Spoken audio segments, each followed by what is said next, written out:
which tells you all you need to know about his intentions all along. He rejected every good faith effort the United States and our allies and partners made to address our mutual security concerns through dialogue to avoid needless conflict and avert human suffering. For weeks, we have been warning that this would happen. And now it's unfolding largely as we predicted. In the past week, we've seen shelling increase in the Donbass, a region in eastern Ukraine controlled by Russian-backed separatists. The Russian government has perpetrated cyber attacks against Ukraine. We saw a staged political theater in Moscow, outlandish and baseless claims that Ukraine was about to invade and launch a war against Russia, that Ukraine was prepared to use chemical weapons, that Ukraine committed a genocide. Without any evidence, we saw a flagrant violation of international law in attempting to unilaterally create two new so-called republics on sovereign Ukrainian territory. And at the very moment that the United Nations Security Council was meeting to stand up for Ukraine's sovereignty, to stave off invasion, Putin declared his war. Within moments, missile strikes began to fall on historic cities across Ukraine. Then came the air raids, followed by tanks and troops rolling in. We've been transparent with the world. We've shared declassified evidence about Russia's plans and cyber attacks and false pretexts so that there could be no confusion or cover-up about what Putin was doing. Putin is the aggressor. Putin chose this war, and now he and his country will bear the consequences. Today, I'm authorizing additional strong sanctions and new limitations on what can be exported to Russia. This is going to impose severe cost on the Russian economy, both immediately and over time. We have purposely designed these sanctions to maximize the long-term impact on Russia and to minimize the impact on the United States and our allies. I want to be clear, the United States is not doing this alone. For months, we've been building a coalition of partners representing well more than half the global economy. 27 members of the European Union, including France, Germany, Italy, as well as the United Kingdom, Canada, Japan, Australia, New Zealand, and many others, to amplify the joint impact of our response. I just spoke with the G7 leaders this morning, and we're in full and total agreement. We will limit Russia's ability to do business in dollars, euros, pounds, and yen to be part of the global economy. We'll limit their ability to do that. We're going to stunt the ability to finance and grow the Russian military. We're going to impose and we're going to impair their ability to compete in high-tech 21st century economy. We've already seen the impact of our actions on Russia's currency and the ruble, which early today hit its weakest level ever in history. The Russia stock market plunged today. The Russian government borrowing rate spiked by over 15%.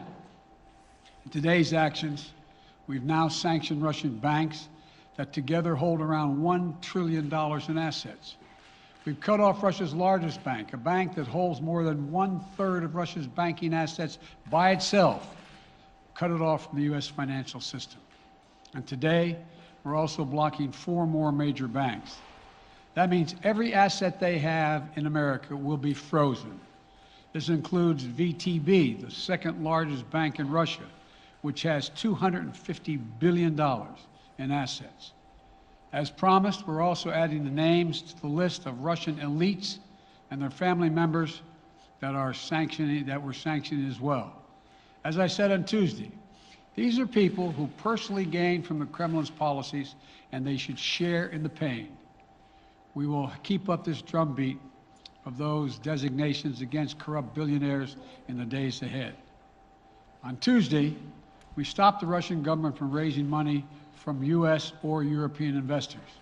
Now we're going to apply the same restrictions to Russia's largest state-owned enterprises, companies with assets that exceed $1.4 trillion.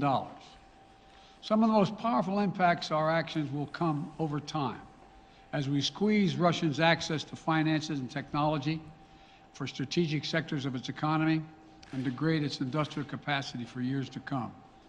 Between our actions and those of our allies and partners, we estimate that we'll cut off more than half of Russia's high-tech imports. It will strike a blow to their ability to continue to modernize their military. It will degrade their aerospace industry, including their space program. It will hurt their ability to build ships, reducing their ability to compete economically. And it will be a major hit to Putin's long-term strategic ambitions. And we're preparing to do more. In addition to the economic penalties we're imposing, we're also taking steps to defend our NATO allies, particularly in the East. Tomorrow, NATO will convene a summit. We'll be there to bring together the leaders of 30 allied nations and close partners to affirm our solidarity and to map out the next steps we will take to further strengthen all aspects of our NATO alliance. Although we provided over $650 million in defensive assistance to Ukraine just this last year, let me say it again. Our forces are not and will not be engaged in the conflict with Russia in Ukraine. Our forces are not going to Europe to fight in Ukraine, but to defend our NATO allies and reassure those allies in the East. As I made crystal clear, the United States will defend every inch of NATO territory with the full force of American power. And the good news is, NATO is more united and more determined than ever. There is no doubt that the United States and every NATO ally will meet our Article 5 commitments, which says an attack on one is an attack on all.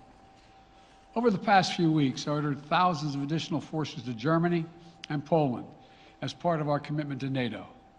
On Tuesday, in response to Russia's aggressive action, including its troop presence in Belarus and the Black Sea, I've authorized the deployment of ground and air forces already stationed in Europe to NATO's eastern flank allies, Estonia, Latvia, Lithuania, Poland, and Romania. Our allies have also been stepping up, adding the other allies, the rest of NATO, adding their own forces and capabilities to ensure collective defense. And today, within hours of Russia's unleashing its assault, NATO came together and authorized and activated an activation of response plans. This will enable NATO's high readiness forces to deploy and when and where they are needed to protect our NATO allies on the eastern boundaries of Europe. And now I'm authorizing additional U.S. force capabilities to deploy to Germany as part of NATO's response, including some of the U.S.-based forces that the Department of Defense placed on standby weeks ago. I've also spoken with Defense Secretary Austin and Chairman of the Joint Chiefs, General Milley, about preparations for additional moves should they become necessary to protect our NATO allies and support the greatest military alliance in the history of the world, NATO. As we respond, my administration is using the tools, every tool at its disposal, to protect American families and businesses from rising prices at the gas pump. You know, we're taking active steps to bring down the cost, and American oil and gas companies should not exploit this moment to hike their prices to raise profits. You know, in our sanctions package, we specifically designed to allow energy payments to continue. We are closely monitoring energy supplies for any disruption. We've been coordinating with major oil-producing and consuming countries toward our common interest to secure global energy supplies. We are actively working with countries around the world to elevate collective release from the strategic petroleum reserves of major energy-consuming countries. And the United States will release additional barrels of oil as conditions warrant. I know this is hard and that Americans are already hurting. I will do everything in my power to limit the pain the American people are feeling at the gas pump. This is critical to me.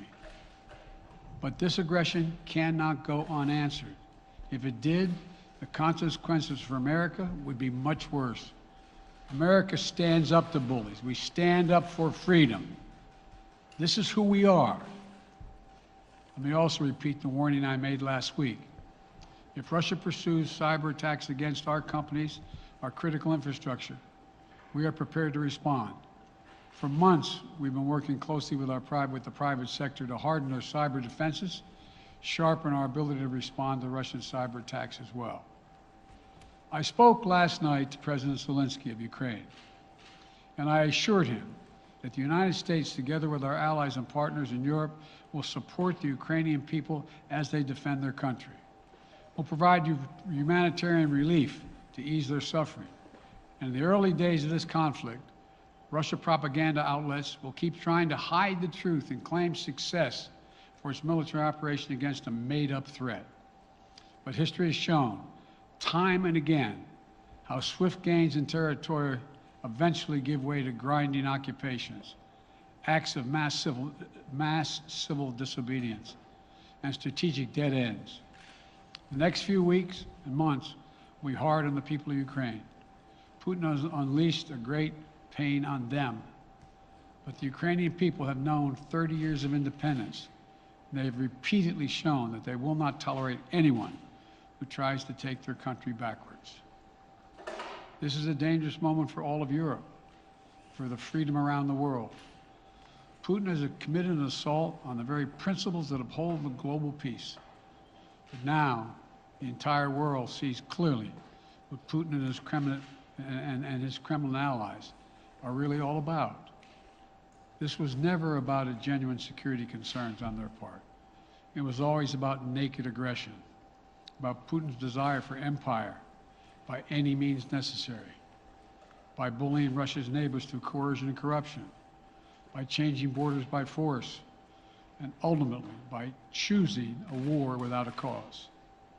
Putin's actions betray his sinister vision for the future of our world, one where nations take what they want by force.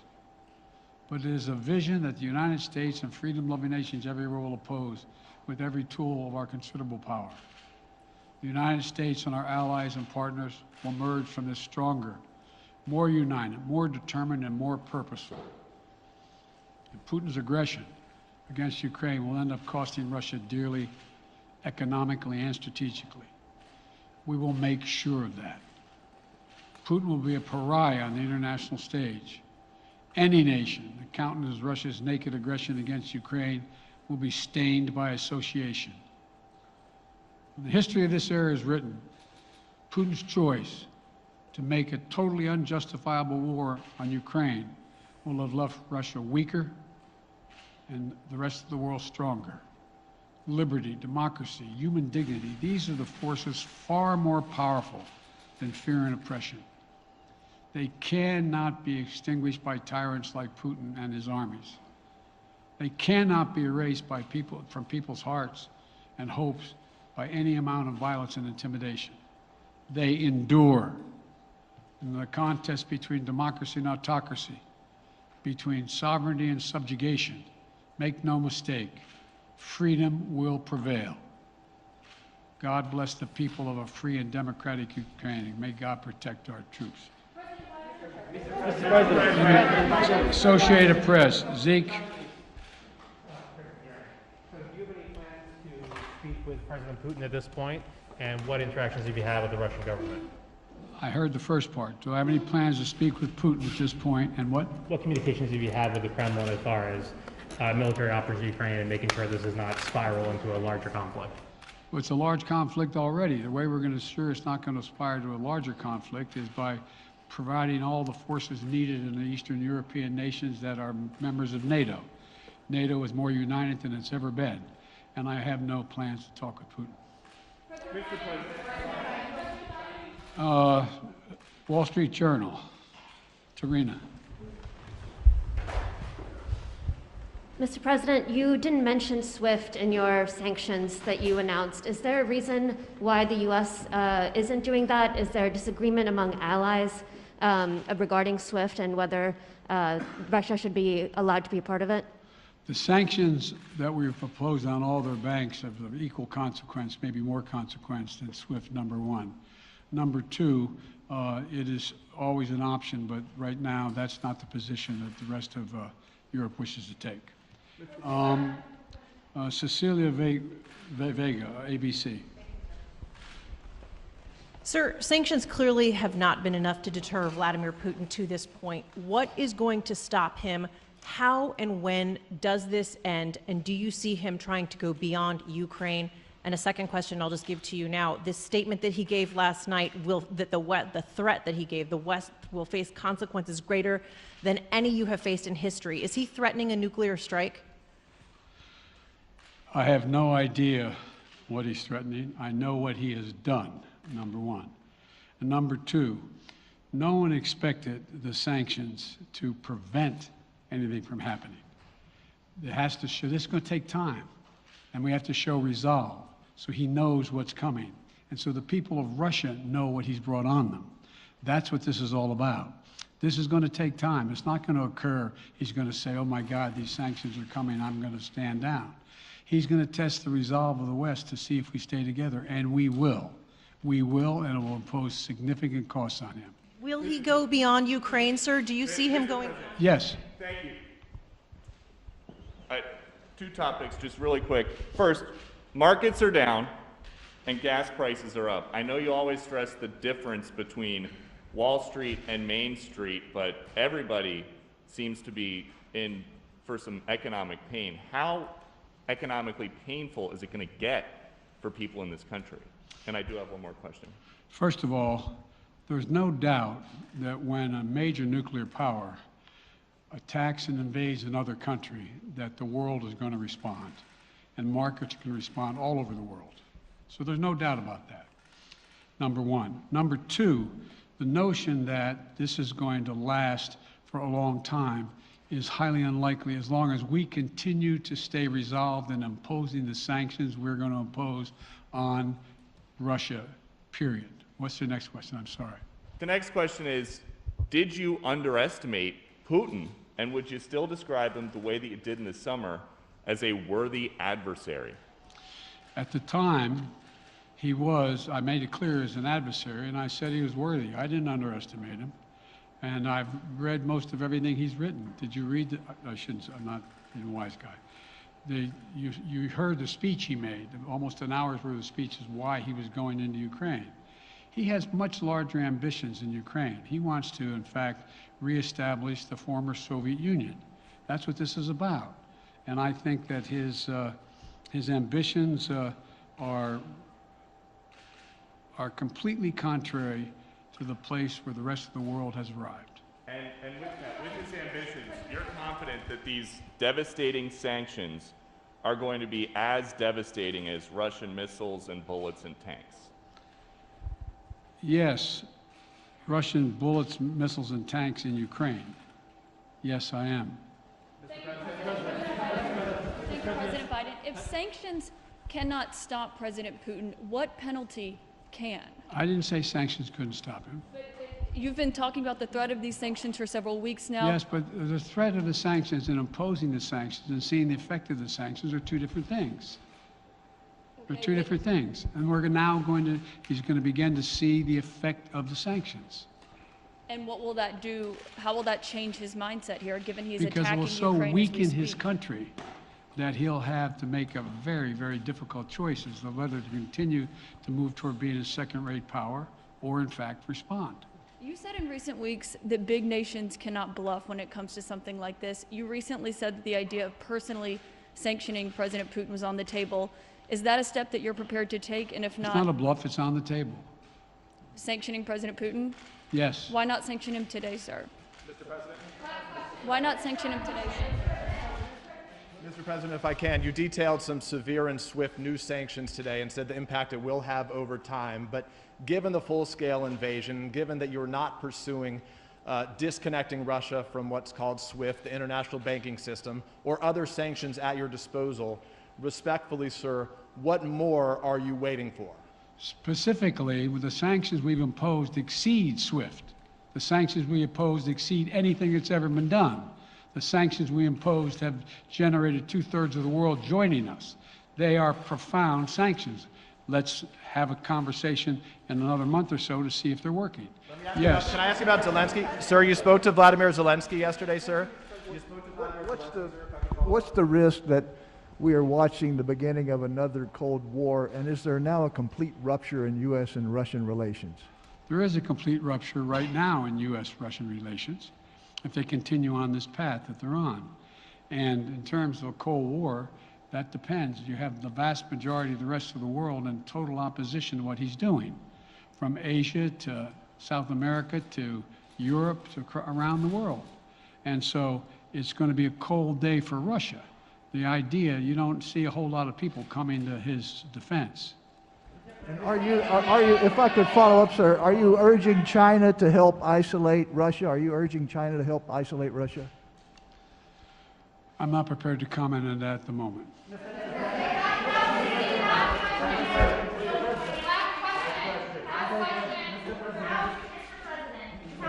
No. Yeah. No.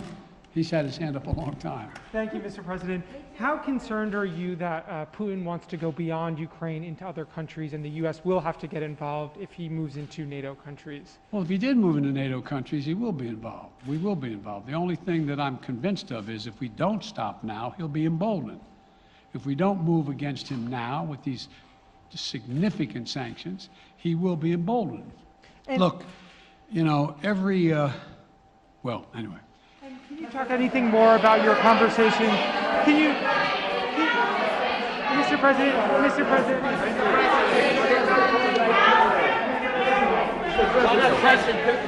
Why not sanction Putin directly today? I'm sorry, I can't hear you. Sir, India, which is a major defense partner of the United States, is India fully with you on the issue of Ukraine and Russia? Does the Defense Department of the United States? So India is one of your major defense partners. Is India fully in sync with the United States on Russia? We're in consultation with India today. We haven't resolved that completely. One more question. Okay, thank you all very much. Thank you. May yield the financial impact, sir. Are you sanctioning President Putin?